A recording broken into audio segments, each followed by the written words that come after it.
Hello दोस्तों, स्वागत है आप सभी का मेरे चैनल कार डीमंस पे। और मैं प्रभात तोमर आप लोगों के लिए लाया हूँ इस गाड़ी की सारी जानकारी, जो कि 2,07,000 के आसपास चलने वाली है। मतलब कि 2,68,31 किलोमीटर चल चुकी है।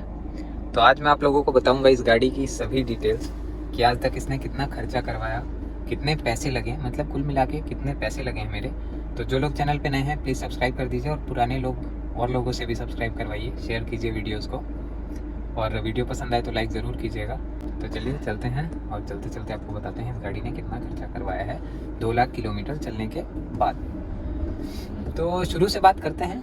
3 फ्री सर्विस मिलती हैं, उनमें कुछ खर्चा ऐसा होता है नहीं। पहली 2 में तो कुछ नहीं होता, तीसरी से ऑयल चेंज शुरू होता है। तो भाई जनरल सर्विस अपनी जो होती है, जिसमें सिर्फ मोबिल, ऑयल फ़िल्टर और एयर फ़िल्टर, वैसे मैं हर सर्विस में बदलवा देता हूँ। और इस वीडियो में वैसे आपको ये भी जानकारी मिलेगी कि ये गाड़ी 2 लाख चलने के बाद भी इतनी हेल्दी कैसे है। और जिन्हें पूरा रिव्यू चाहिए इस गाड़ी का, वो मेरा वीडियो है, उसमें आप लोग लिंक चेक कर लीजिए, और उसमें आप लोग देख सकते हैं कि इस गाड़ी में क्या क्या दिक्कत आई है। वैसे मैं इसमें भी बता दूंगा, लेकिन आप फुल वॉक अराउंड वगैरह या पूरी डिटेल्स उसमें चेक कर लीजिए।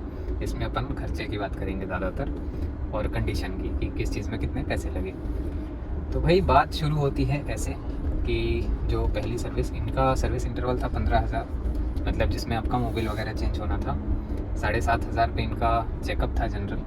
उसमें मेरा कभी कोई ऐसे पैसे लगे नहीं। वॉशर फ्लूइड वगैरह अगर डलवाना होता है तो डलवा लेता हूँ मैं। तो भाई जो बात है वो बात है ऐसी कि जो जनरल सर्विस, मतलब हाँ हम बात कर रहे थे जिसमें Mobil, oil filter, air filter और वॉशर फ्लूइड अगर डला तो उसमें भाई अपना खर्चा आता था 4,500 4,800 के आसपास। और मतलब एकदम इतना प्रिसाइज तो मैं नहीं हो पाऊँगा, किसी बार 100-200 ज़्यादा, किसी बार 100-200 कम। तो ऐसा खर्चा आता है जनरल सर्विस में आपका टाटा मोटर्स पे, पेड सर्विस का। ठीक। और इसके बाद अब अगर अपन बात करें तो भाई इसकी अपन ने P2P भी नहीं ले रखी थी।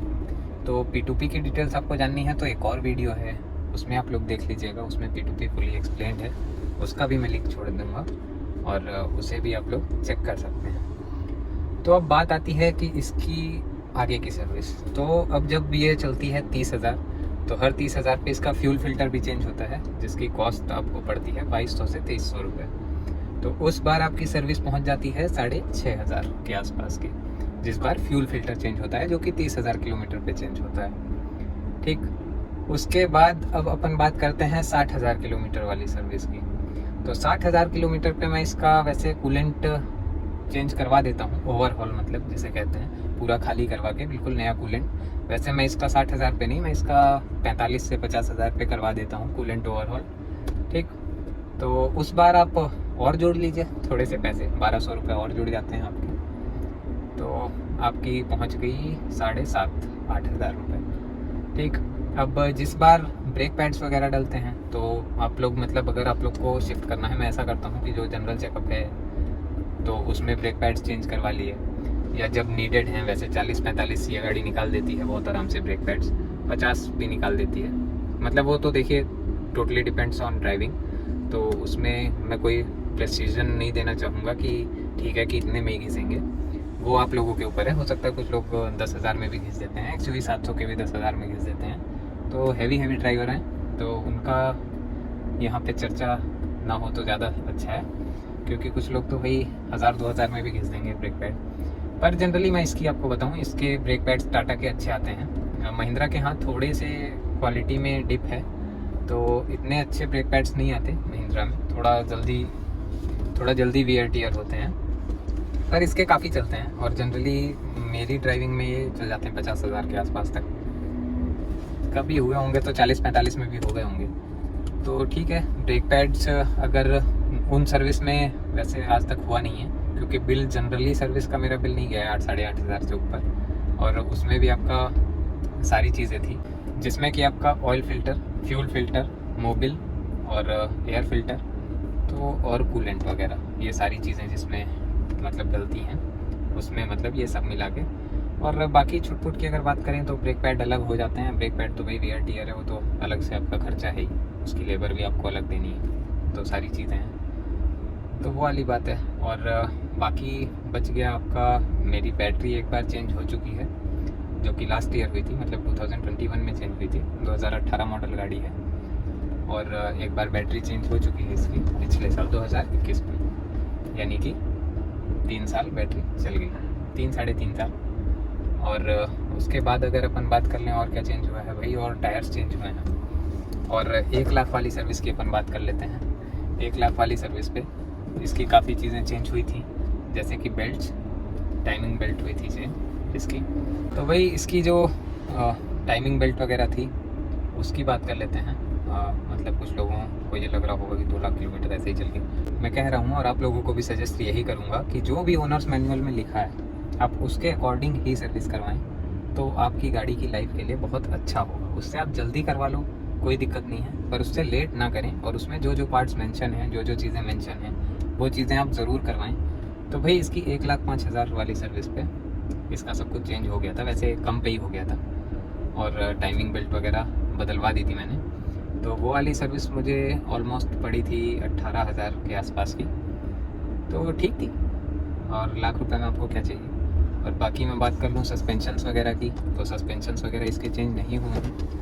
और अभी जैसे ख़राब रास्तों पे भी चलते हैं अपन, तो ऐसी कोई आवाज़ वगैरह नहीं है इसमें। और बाकी जो इसमें थोड़ी बहुत रैटलिंग नॉइज़ बहुत मामूली सी आती है, वो भी इसमें पीछे जो इसकी ट्रे है उसका मतलब एक लॉक टूटा हुआ है, जिसकी वजह से वो आवाज़ है। तो बाकी वही, अगर मैं ख़राब रास्तों पे चलाऊँ इस गाड़ी को और ब्लेम डालूँ टाटा मोटर्स पे कि भाई टाटा की गाड़ी है इसलिए बजती है, तो वो बेवकूफ़ी है। और जो लोग ऐसा करते हैं या सोचते हैं कि भाई टाटा की गाड़ी है इसलिए बज रही है, भैया गाड़ी बजती है आपके चलाने के ऊपर।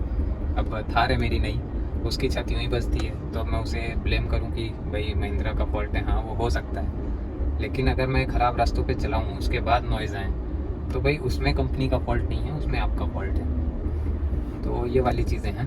तो खैर अपन वापस आते हैं टॉपिक पे। तो भाई ये था खर्चा। अभी वैसे जो 2 लाख पे मुझे फिर से टाइमिंग वगैरह करवानी थी, वो मैंने नहीं करवाई है।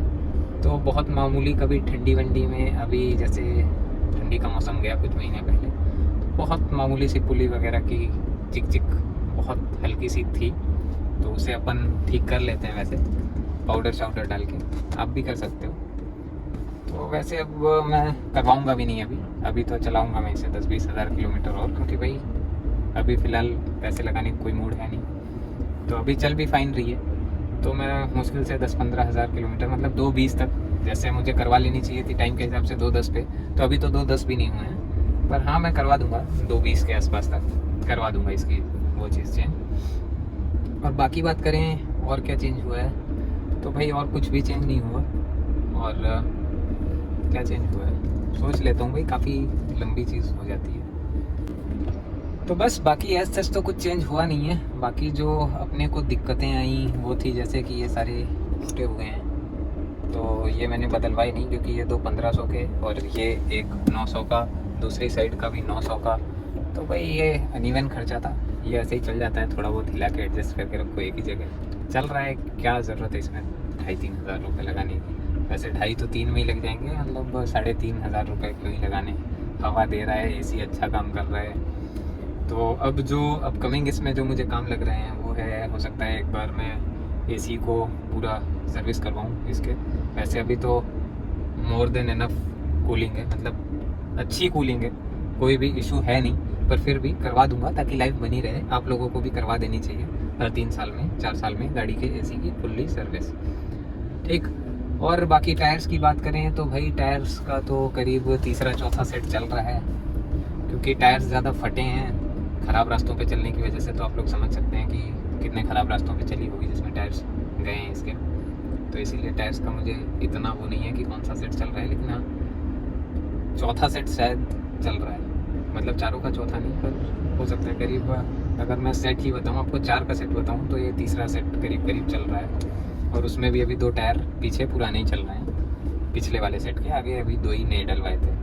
वैसे चारों टायर आप लोग जब भी टायर चेंज करवाएं गाड़ी के, तो चारों टायर एक साथ चेंज करवाएं, ताकि वियर एंड टियर बराबर रहे आपका। और हर 10,000 पे आपको बेसिक टिप्स भी दे देता हूँ भाई, जैसे 2 लाख कैसे चलाई जाती है गाड़ी।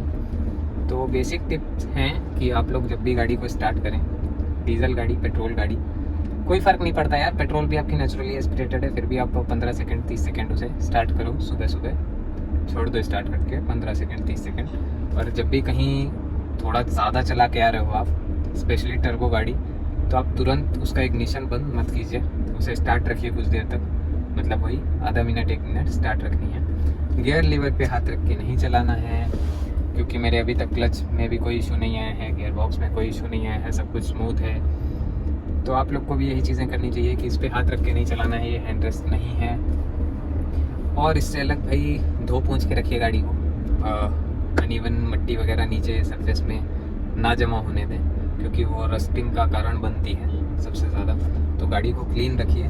और जो लोगों को शिकायत होती है कि रस्टिंग हो रही है गाड़ी में, उन लोगों को मैं बता दूं कि भाई जब गाड़ी धुलती है या आप लोग खुद धोते हैं या धुलवाते हैं, तो उसमें अच्छे से एयर लगवाया कीजिए। और गाड़ी के हर कोने जहाँ पे पानी जमा हो सकता है वहाँ पे ज़रूर एयर मारें और ड्राई ज़रूर करें उस चीज़ को। और गाड़ी को हमेशा ही अंदर ना रखें, थोड़ा बाहर भी निकालें धूप में, ताकि वो सूख सके अच्छे से, तो रस्टिंग की प्रॉब्लम कम होगी। कुछ जगह तो भाई पानी ख़राब होता है, जैसे गुड़गांव वगैरह में भाई गाड़ियाँ वैसे बिगड़ जाती हैं 2-3 साल में, तो उसकी अपन बात नहीं कर रहे, वो चीज़ें एक्सेप्शनल है। तो भाई ऐसे केयर रखिए अपनी गाड़ी की, तो आपकी गाड़ी अच्छी चलेगी।